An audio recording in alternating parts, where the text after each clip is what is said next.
All right, ladies and gentlemen, we are definitely here tonight. I want to thank you all for coming out to the podcast. We will be covering a tragic story that happened here in the States. There was a gentleman by the name of Robert Brooks, and he was taken up out of here. There was a viral video of these police officers.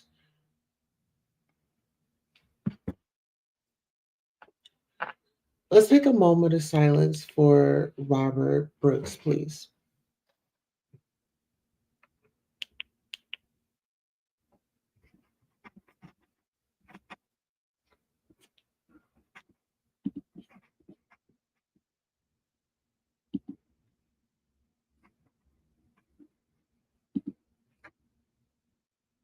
All right, let's get into it. Justice for Robert Brooks, the fight against corruption in correctional facilities. In this video, we delve into the shocking case of Robert Brooks, a 43-year-old inmate who tragically lost his life following a brutal beating by prison guards in upstate New York. Governor Kathy Hochul has announced unalignment charges against those responsible, emphasizing the need for accountability in the justice system. Join us as we explore the details of this disturbing incident and the implications it holds for prison reform and inmate rights. This is tough. All right, so we are going to go ahead and pull up this article. And thank you all so much for being patient with us tonight. We were just getting ready over on the main channel because we're actually broadcasting from about 3 channels, I believe. And so, yes. So let's get into this and then we'll jump right into the content.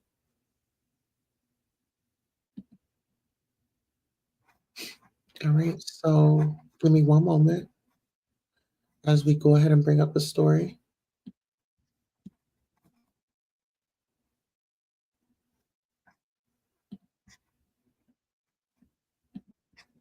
All right, and please make sure you like, share, and subscribe, and also tell somebody that we are what? We are live.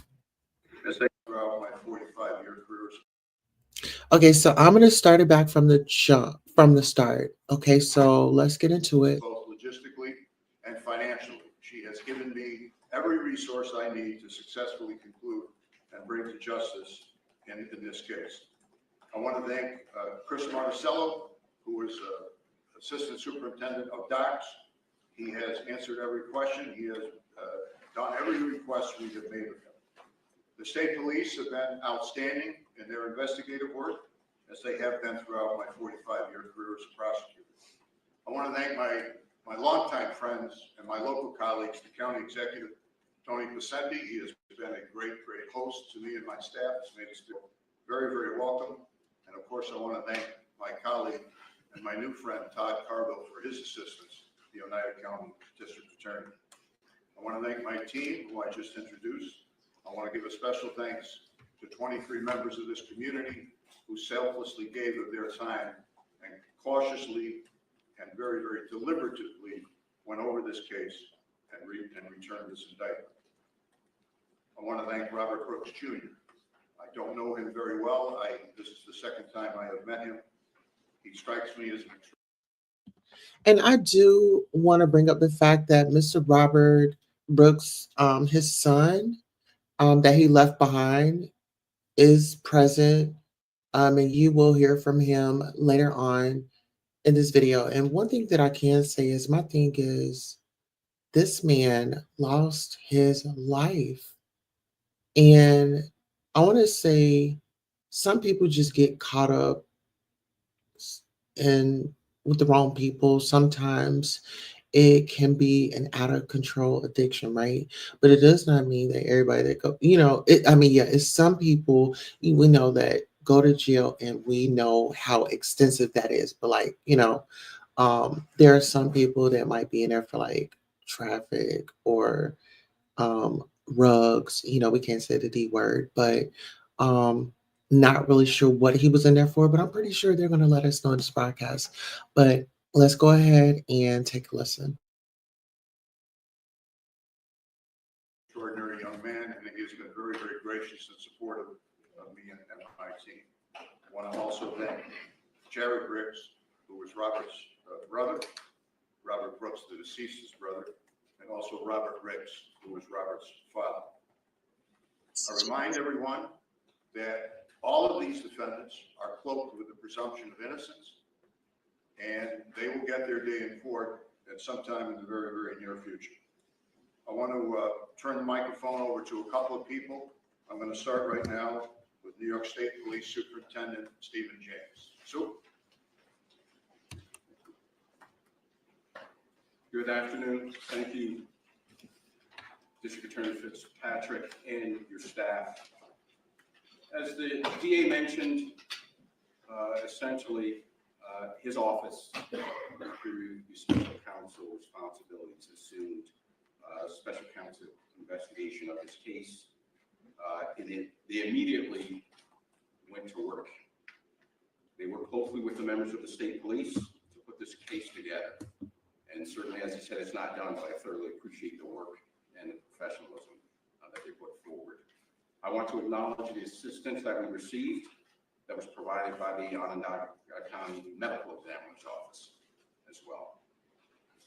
So the state police that were notified of Robert Brooks's death in the early morning of December 10th, our investigation started immediately, led by our Bureau of Criminal Investigation right here within the Troop D area. We committed a significant number of resources in this case, which included the expertise and the support of our Special Investigations Unit, our Forensics Investigation Unit, and our Forensics Video Multimedia Unit. We expended a significant amount of resources and hours conducting extensive interviews, collecting evidence, and analyzing hundreds of pieces of evidence. We investigated more than 400 separate leads that were emanated from this case, and we executed 16 search warrants to date. These numbers, they illustrate the extraordinary efforts that our members dedicated to this case and our efforts in collecting basically information to get to the truth and providing answers to the family. I commend all of the members for their hard work. And I just want to close by offering my sincere condolence to the family of Robert Brooks. Now, I've been a member of law enforcement for a good number of years, and although I've personally overseen and investigated numerous criminal cases, I have to acknowledge that this was a horrific incident to view. And it was extremely difficult to watch and to comprehend. So I will clearly say here to the Brooks family and the community, I appreciate not only your strength and your composure, and essentially for having the trust in us that we would do what we could within our power to ensure that justice is served. Collectively, I thank you. Thank you, Superintendent. As you might imagine, Commissioner of Docks, Dan Marticello, is a little busy at the moment, and he has graciously allowed one of his deputies, Darren Miller, to speak to you today representing Docks. Darren. Thank you, Chief Fitzpatrick, and thank you everyone for being here. My name is Darren Miller, and I'm the Deputy Commissioner and Chief of the Office of Special Investigations for the Department of Corrections and Community Supervision. As Chief Fitzpatrick indicated, Commissioner Dan Marticello really wanted to be here today, but he's working hard to resolve ongoing state of emergency across our state correctional facilities. I also want to start off by offering my sincere condolences to the family of Robert Brooks. What happened to Robert Brooks should never have happened, and it's something that no family should have to endure. Today's indictments of the individuals responsible for the horrific killing of Robert Brooks marks an important step towards justice and healing. From the moment when we in OSI discovered the horrendous body-worn camera footage of these tragic events, Commissioner Marticello has said that the individuals responsible for this reprehensible act must be held accountable, and that this atrocious behavior cannot be normalized in our state's prison system. Today's indictments show that nobody in the department is above the law. I want to thank Governor Hochul, DA Fitzpatrick, State Police Superintendent James for their leadership, and express our gratitude to all of the investigators and prosecutors who have worked tirelessly on this case to date.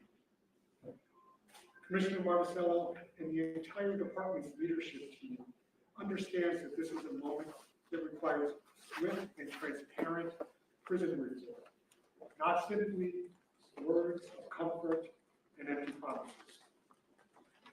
This work has already begun in Docks, with an emphasis on a system-wide change and changes that will improve transparency and accountability. This includes expansion of the body-worn and fixed camera systems across all of our facilities, improved training, and the expansion of our investigative, analytical, and medical capabilities. We are also undergoing an independent cultural review, and we are working closely with Governor Hochul and our unions to address the ongoing staffing crisis. This is a starting point to ensure that. But can we be honest? Like, the treatment, I'm not saying like, yeah, live it up, but those conditions and things like that,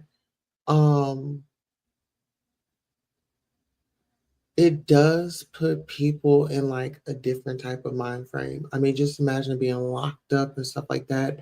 Like I said, I'm not really sure why they had addressed Robert, but some of these cops, they are like, they love a power struggle. Like, they got to let you know that they have the power to do whatever it is when they it's I guess it's kind of hard for me to explain, but it's just like this ego plus power trip that they be on. And some of them, they feel like they have to make a point. I've been around some, like, oh my goodness. It can be triggering. Let's just say that. Experiences with law enforcement. Um, I'm not saying that there are always um situations, because there was a situation where I saw a, a cop out, and um, so some of them that do have your best interests, they be looking out for you and stuff, but it be some of them, they just, I don't know. And I don't really even know the process of, like, when it comes to like applying to be a law enforcement officer. Like, are they sending these people like through an evaluation to kind of see where their mind is? Is there like a test or something? That's gonna be something that I'm gonna dig into. I don't know, maybe they have something out there already like that, but I would love to do my own investigation. But let's get into this because it's gonna get deep.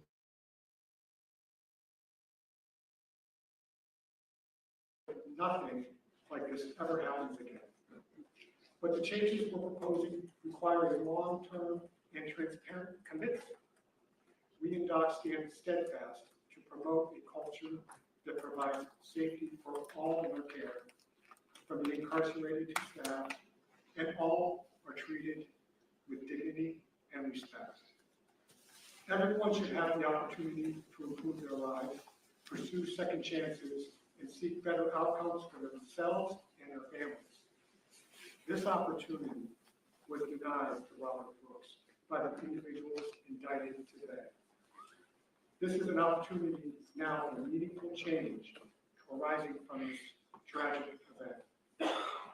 The department will continue to work closely with DA Fitzpatrick and his team of prosecutors and the state police to ensure that there are criminal convictions and justice. The governor and the department are committed to transparent and accountable reforms. We all must be better than this. And today's indictments are one positive step in that direction. Thank you. Darren, thank you. Also present here, I just want to identify for the reporters, Steve Schwartz, who is the attorney for Robert's family, Jared Riggs, who is Robert's brother, Mazel, I don't want to butcher your last name, Mazel Shortinos, is also Robert's son, and Robert Riggs, the father I spoke to earlier, I don't believe he's here, but speaking on behalf of his dad, is an outstanding young man that I'd like to ask to come up and say a few words to you, and that's Robert Brooks.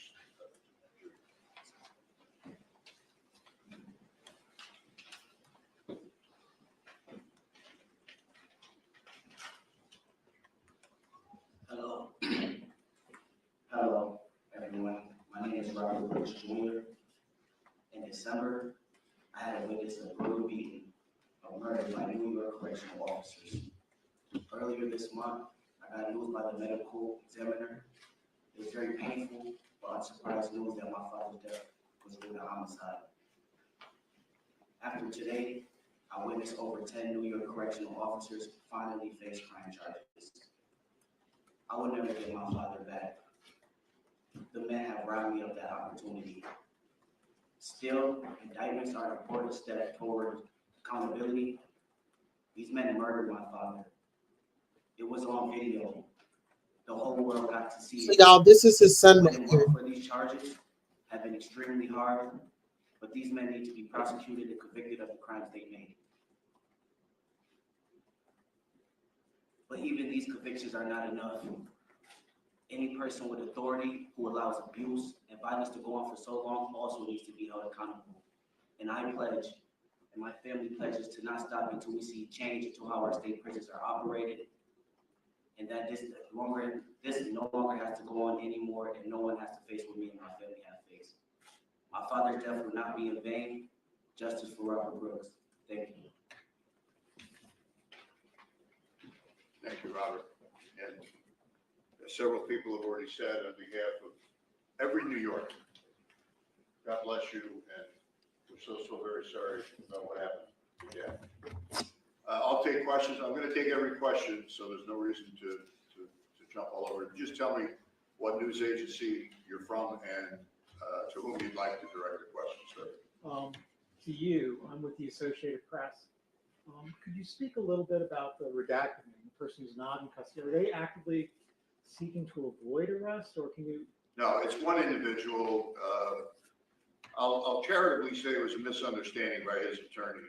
My recollection is that he was clearly told to be here, but he had a commitment that I'm not going to go into, and he is due to surrender himself next week. Obviously, if he doesn't surrender himself, he'll be arrested and hopefully remanded without bail. And he's a CO. He's a corrections officer.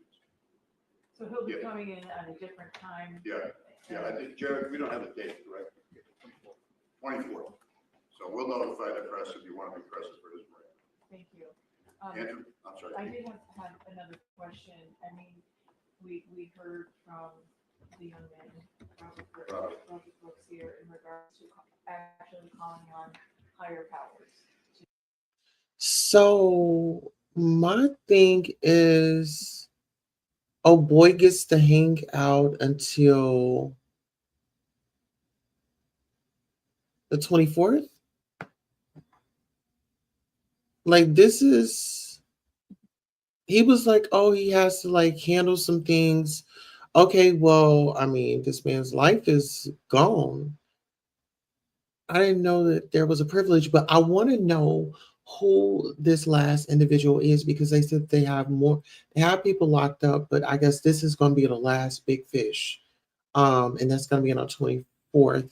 Let me see when the 24th is. Let's see, maybe Monday or Tuesday of this week. Let's see, 24th. Oh yeah, that's going to be Monday. So Monday, the individual is going to have to turn himself in, or they said that they're going to go and get him. Let's go. To be also held accountable. Sure. What are your thoughts on that? I don't know if you have anyone specific in mind, but it sounds like people who are in charge of the correction officers involved. Honestly, I think it's very, very gracious on Robert to speak in those terms. You notice when he talked about justice. He wasn't talking about vindictiveness or vengeance, but he's entitled to retribution, as is any crime victim survivor. There are the obvious disturbing things about the tape, the beatings. But there's a lot more disturbing about the tape, and to me the disturbing is the sense of normalcy, the way that everyone was just going about their business as if this was acceptable behavior, and I think that's what Robert is talking about, and it has to be done. I mean, my job, I'm focused. I intend to convict these defendants. That's my focus. Everything I've heard from the governor is that she's very acutely aware that there's a systemic problem that needs to be addressed. And it's not just Marcy. You see what's going on around the state. And the Inspector General, by the way, is also in the process of conducting an investigation. So, Can I ask one more thing too? sure. There was a lot of noise inside both of the courtrooms and outside the courtroom from supporters of Robert Brooks saying that they were very concerned that bail was set too low. This is New York. If you get bail on a case, you should, after you do a novena, just say thank you, Your Honor, for setting bail. Bail is not an issue in this case. Case is not going to be decided because someone's locked up for 8 months or 9 months until the case comes to trial. These guys aren't going in. So, Andrew? I imagine the videotape is very valuable evidence to the case, but to think that it may not have existed because those officers didn't intentionally record their devices, it was by happenstance, wondering the value of the tape, but also the fact that they might have not been seen doing it if it didn't record. There's no question that one of the ironic features of this case, and the grand jury found, the officers were not aware that they were being taped. That's going to be proven beyond a reasonable doubt at trial. So it begs the question, if the Axon didn't have that feature of recording the previous 30 minutes and saving that into the cloud or whatever they call it, would we be here today? Would Robert, in my judgment, would have gone to see Attorney Schwartz, and Attorney Schwartz would have said, well, I don't know what happened. They say that he fell outside and hit his head and was under the influence of some kind of narcotic, and he must have caused these injuries to himself. And, you know, God only knows if we would have been able to, you know, proceed with where we are today. Can you speak to the logistics of getting the 10 people, or what is it, over 9 it is today, in custody? Well, that was done masterfully by the state police with the assistance of the Oneida County Sheriff's Office. Once the indictment was unsealed, the defendants prearranged locations with their attorneys surrendered. Those without attorneys surrendered anyway. And the state police at, I think, 4 or 5 various locations throughout upstate New York managed to get them here to court. Yes, in the back. Hi, I'm with WKTV, the NBC affiliate here in Utica. I'm just wondering if plea negotiations would be entered into at any point? A prosecutor has an ethical obligation to attempt to resolve the case before trial, and I'll certainly do that. But I'm not going to do that until I speak with Robert Brooks Jr. and the rest of his family. And if I do that, I certainly am not going to tell you, with all due respect, I don't discuss plea negotiations. It's not ethical to do that. Yes, straight ahead. I'm a senior central criminal screening lab in Syracuse. I'm just wondering, when this was presented to members of the grand jury, what was their reaction to this act and listening to the presentation watched? Unfortunately, I'm not allowed to discuss what happened in the grand jury. I can tell you without any revealing of confidential material, they were human beings. Their reaction, I suspect, was very similar to any person looking at that tape. It's difficult to watch. At the table here, sir. Yes. Me? Yep. Hi, John Moss here from the Post here in Syracuse. If Brooks didn't say anything to them, he didn't spit on them, he didn't do anything, why did they do this? Why did this happen? Well, that's the ultimate question. We're going to have cooperating witnesses that will testify about that, John. I'm going to save that for trial. There's no valid explanation. Even if he did spit on them, even if he did say something offensive about them or their families, there's no justification for what they did. And in fact, it just, in my judgment, it just supports the finding of the grand jury that this was a depraved situation and warranted a murder charge. Yes, sir, right. Hey, with New York Times, thank you for your time. Yep. Is it clear why he was transferred from Mohawk in the first place? He had been in an altercation at Mohawk on December the 7th and December the 9th, and Doc's officials made a judgment that for his safety, ironically enough, he should be transferred to Marcy. Neither of those assaults that took place on December the 7th or December the 9th, in the opinion of the medical examiner, contributed in any way to his death. Yes. You were anything like this in your 30+ years of custody? Say again. You were appointed on this. Have you seen anything like this in your 30+ years of custody that's caught on video, which is pretty brutal? All right, last chance. Okay. I feel like I'm Trump. She looks wonderful, but I can't hear a word she said. You were appointed to handle this case. Have you ever seen anything like this before that was caught on tape as brutal as it is? Have I ever seen anything? Well, I think the superintendent took the words out of my mouth when he said he'd never seen anything like it. My 2 assistants, Jared and Jed, they've watched the tape several dozen times. I've only seen it once, beginning to end, because every other time I started to watch, I walked out of the room. So I guess the simple answer is no. All right, ladies. Yes. Sorry, from 13 Records in Rochester. All right. Just to make sure I'm being accurate, the defendants today, how many of them made bond in there? I don't know the answer to that. I apologize.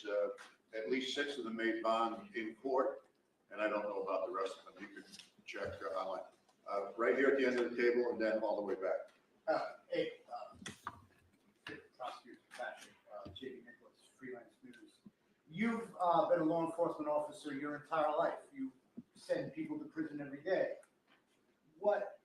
How are you feeling right now in the fact that you're putting, COs behind bars at this point in your career?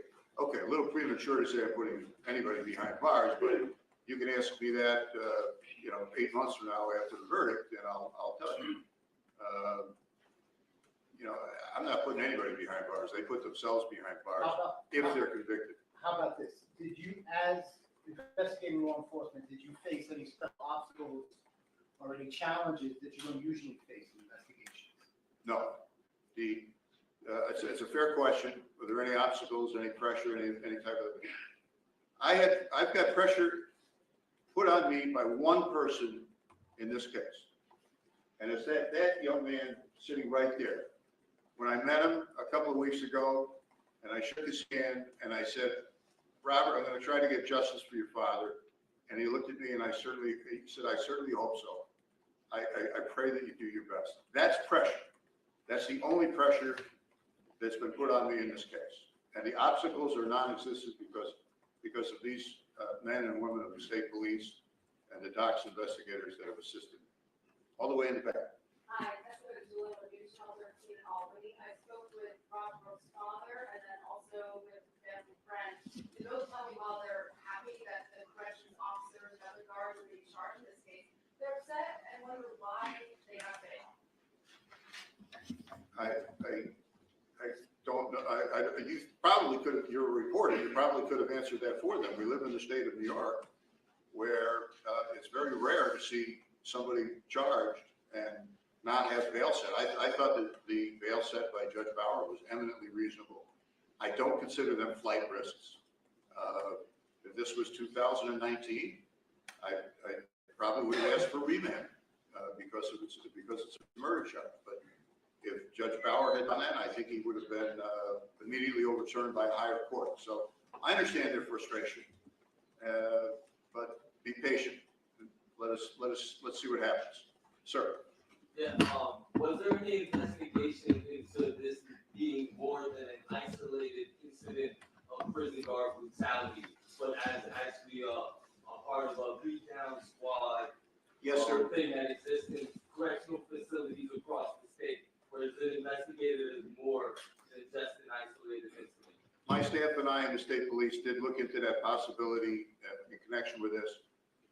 We did not find that, otherwise we would have returned the indictments reflecting that. Does it exist? I can't answer that. I can tell you that to paint a broad brush of the thousands of corrections officers in the state based on these guys would be unjust. But there's a problem.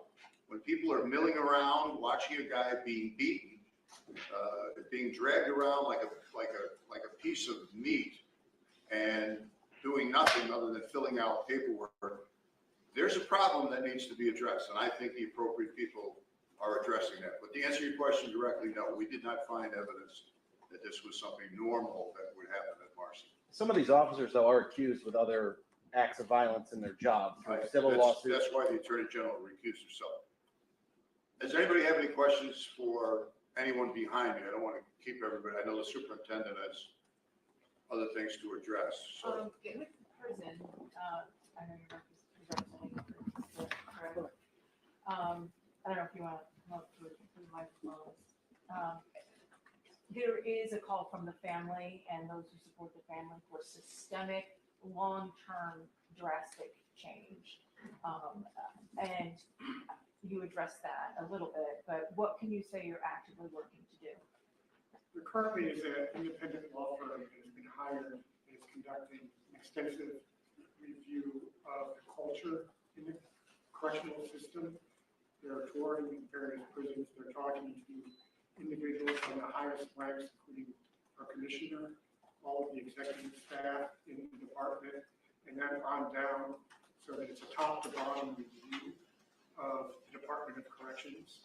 We are also engaging two other entities, again, independent entities that have expertise in corrections, and they're looking at different sampling of correctional facilities with also the mindset of trying to drill down to see what types of changes can be made to implement real and sustained reform in our system.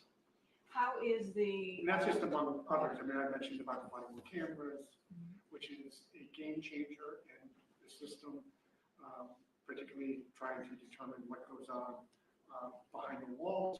The video in this case was obviously very instrumental in identifying what happened. We were working this case right from the start with the state police and then the attorney general. And when we got word from the medical examiner about the serious and gruesome injuries sustained by Robert Brooks, there were significant questions that were being asked as far as how could that have happened. The video answered that question, and I was there when we reviewed that video on December 12th, after one of our investigators, actually my second in charge, Chris Marcello, who Dave Fitzpatrick mentioned, and on a thought that we should check with the company to see could there be retained video. And we pursued that lead, and to our shock, we found that video, and thank God that we did. Some of these issues are actually coming up by correction officers in the Wildcat strikes, including the body-worn camera footage. Should that body-worn cameras, should there be more of them? Should there not be body-worn camera footage? So how are the demands from correction officers from the Wildcat strikes actually, how is that affecting any of your plans to make changes? Well, as you might imagine, we're in the middle of that emergency and that crisis, and those demands are being reviewed by the commissioner and the governor, and they're working with the unions. But I know the commissioner and the governor stand firm in believing in the importance of transparency and camera footage in order to hold people accountable for their actions. And that includes anybody in the system.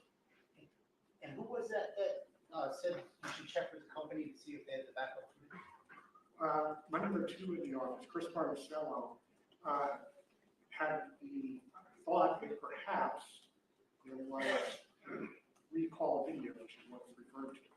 We had not known about recall video previously, and it was, quite frankly, an alert. And when we pursued that, because we knew it was important to pursue all leads to try to find out what happened and pursue the facts and gather the facts. And as soon as we found that video, I was on the phone to the state police, the attorney general's office that night, telling them about the video, and we immediately transferred it over. And how long did it take once you asked for the video to realize that the video existed? Like what gap was there? Like how long did that take? It was the day we Within hours. Within hours. How much did you know before you checked for the video? Like, was there a serious complaint from someone? Obviously, you've had an inmate who didn't survive, but was there a serious complaint from anyone who witnessed this that said you gotta look into this? We investigate along with the state police and the attorney general every death in custody. So we had an ongoing investigation. The medical examiner's preliminary report strongly suggested there was foul play. What was the expectation for body-worn cameras at that moment? Should they have all been turned on? Correct. Why didn't body cameras capture the first two beatings? Because the technology is such that it only went back 30 minutes. So the first you see Robert is 30 minutes before some corrections officers turned on their body-worn cameras and were attempting CPR on him. Does that make sense? Right, when he's outside, that's 30 minutes before He's dead. activated cameras. Yes. And how do we know about the first two beatings that weren't captured on video? We know because of witnesses that have been cooperative with the special prosecutor. And I'm sorry, can I just follow up with one more question? One of the issues that people have highlighted that has contributed to guard violence is the disciplinary system that Doc says.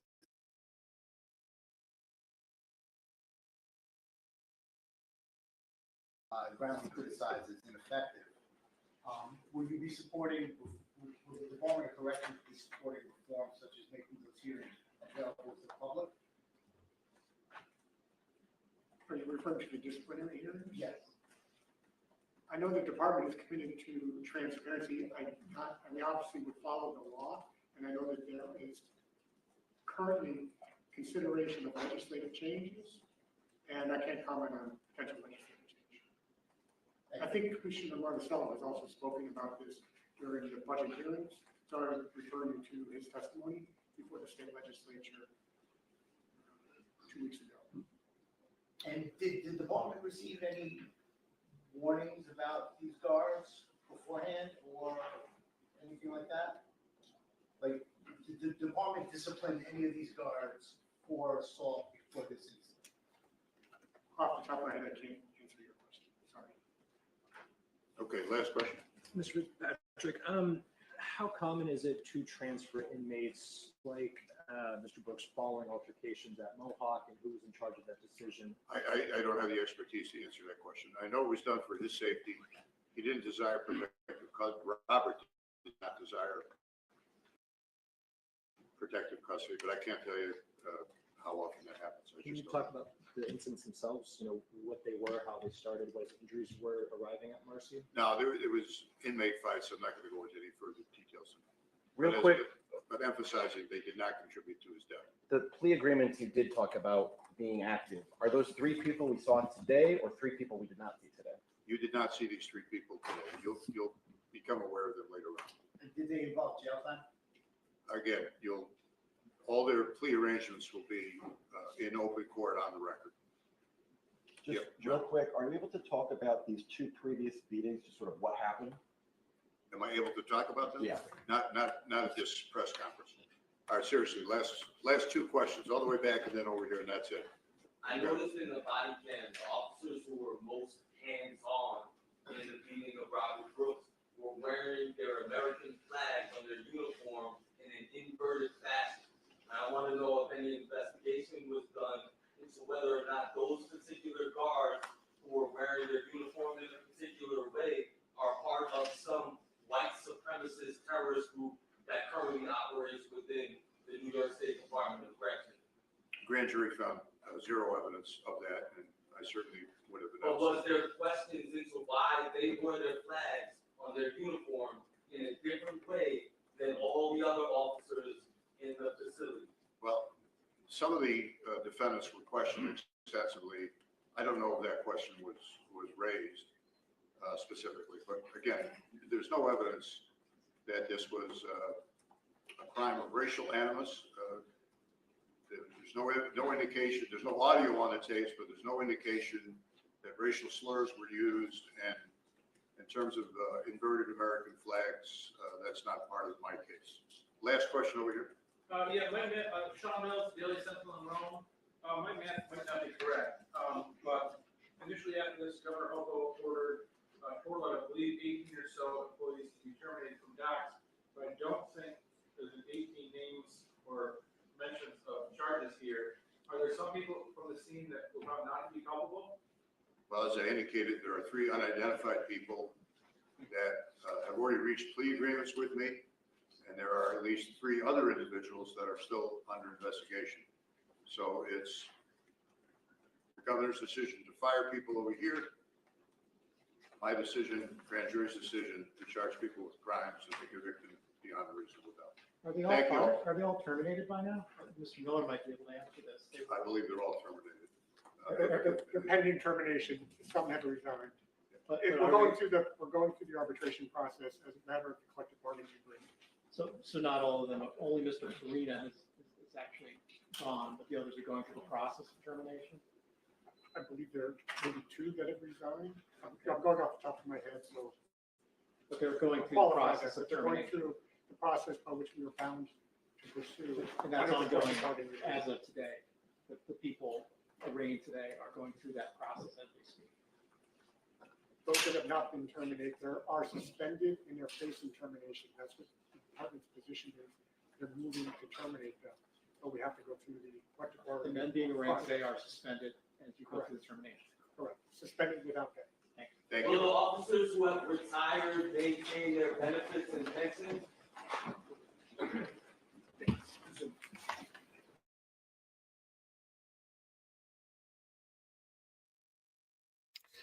Okay, well, listen here. That was a lot to unpack. First and foremost, like I said, prayers up to the family of Robert Brooks. there were a lot of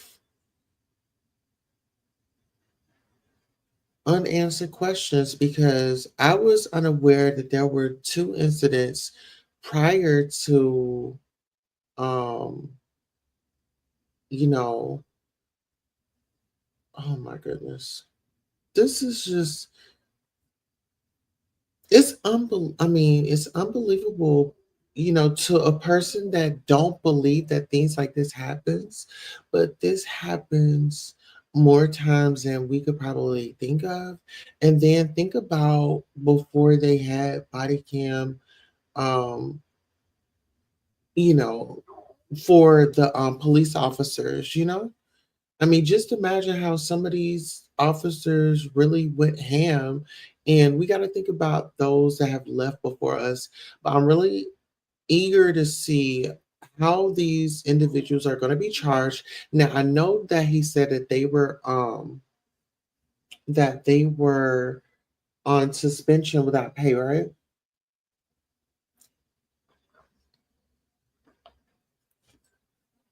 They said the individuals were um, on leave.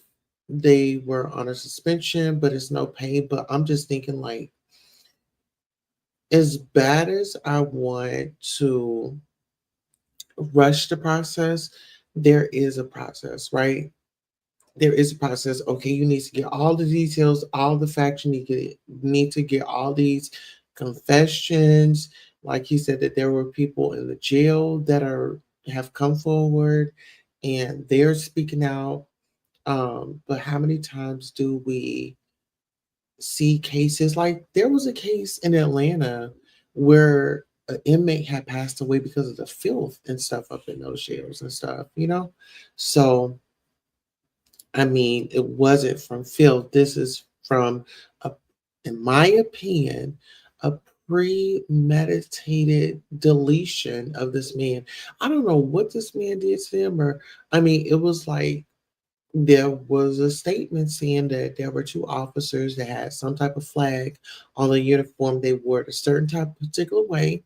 And this raises eyebrows as well because, you got people doing the Nazi salute and things like that. So I think that we're all just on a high alert because we've seen news footage of these Nazis out there standing over bridges. The Black community, listen here, they, these Black communities, listen here, I'm just gonna fair warn you, they are not coming to the Black communities. They are doing this stuff like in random places, right? However, protect yourselves, people.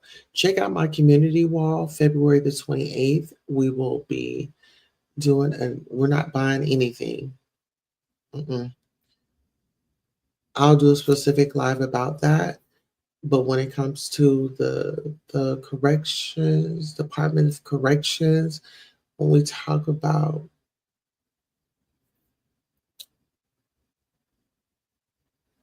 how important it is to vote, please, y'all, get to know these people. Like, do your research on these people. And when it's time to vote, and I'm going to do my part as well. I'm going to do my part as well. We can complain all day, but if we're not getting out here and voting, okay, we can vote presidential, but when it's time for our city leaders, the judges in our district and things like that, we need to know who these people are, who are we putting in these positions. I'm going to do my part. You're going to do your part. We're going to do it together. This concludes our broadcast, but I will drop the link in case anybody would like to come up, maybe sound off on the topics that we did discuss, which is Jarvis. I mean, I was talking about Jarvis. Um, Robert Brooks. Oh my goodness. I need to get on that I'm at that Jarvis Butts case. I need to get on that case because we're how many days away are we from the Jarvis Butts case? where he's going to be in trial. Let me see.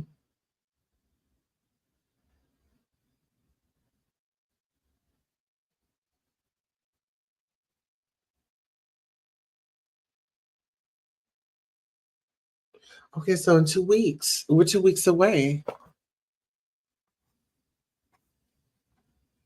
Yes, can somebody hit the panel? Y'all hit the panel, hit the link.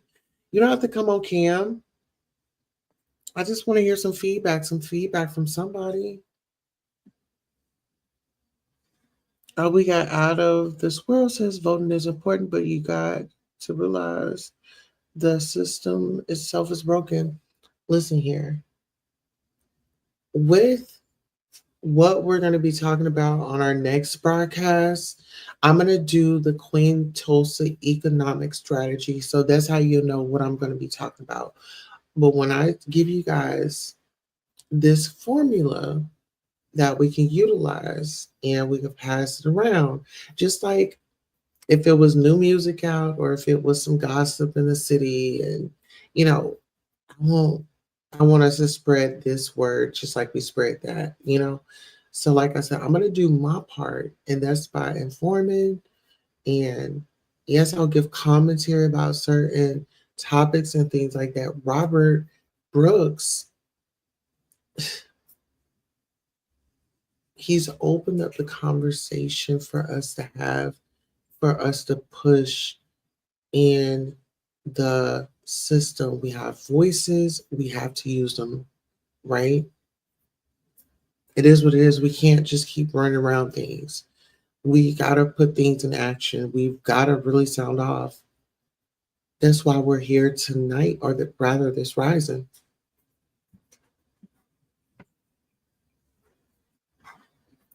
All right, so let's see. It is 3:21 a.m. The current date is Friday, February the 21st. The current year is 2025. Listen here. Today is going to be a great day on purpose. I'm excited. I want to thank all of you for coming out tonight to the live broadcast. It really meant a lot to me. I was up late. I know some of you all love my little late night lives. So I'm glad that I was able to produce one tonight. Well, actually, several. We went live a few times tonight, this rising. And it's always a pleasure to um, inform, entertain, love on you, and be here to give you great information. We can kick it, we can party, but there's a time and place for everything. So on this broadcast, I thank you all for showing up for the purpose and the cause.